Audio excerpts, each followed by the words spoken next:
Pemirsa, Bali Democracy Forum BDF ke-14 digelar di Hotel Sofitel Nusa Dua Badung dan dibuka Menteri Luar Negeri RI Retno Marsudi. Terkait pengamanan kegiatan ini, Polda Bali mengerahkan 114 personil dan didukung instansi terkait.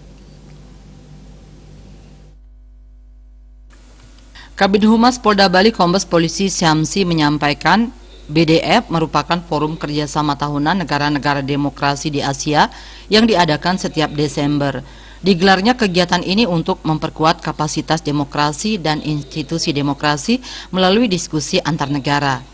BDF ke-14 tahun ini membahas dampak pandemi terhadap kemanusiaan berlangsung aman dan sukses. Suksesnya penyelenggaraan event ini tidak terlepas dari pengamanan yang dilakukan oleh Polda Bali dengan menggelar operasi kepolisian dengan sandi operasi Gapura Agung 4 2021.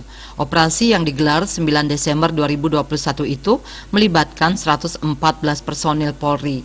Sementara itu, Karops Polda Bali Kombes Polisi Firman Nainggolan selaku Karen Dalopspa mengatakan operasi Gapura Agung 4 2021 ini khusus untuk mengamankan BDF ke-14. Menurutnya, operasi ini mengedepankan kegiatan preventif yang didukung dengan kegiatan preemptif, intelijen, penegakan hukum kuratif, dan rehabilitasi. Diharapkan digelarnya kegiatan ini bisa meningkatkan citra Indonesia di kalangan masyarakat internasional, khususnya di dalam upaya pengembangan Indonesia di kalangan masyarakat internasional, khususnya di dalam upaya pengembangan demokrasi di kawasan Asia dan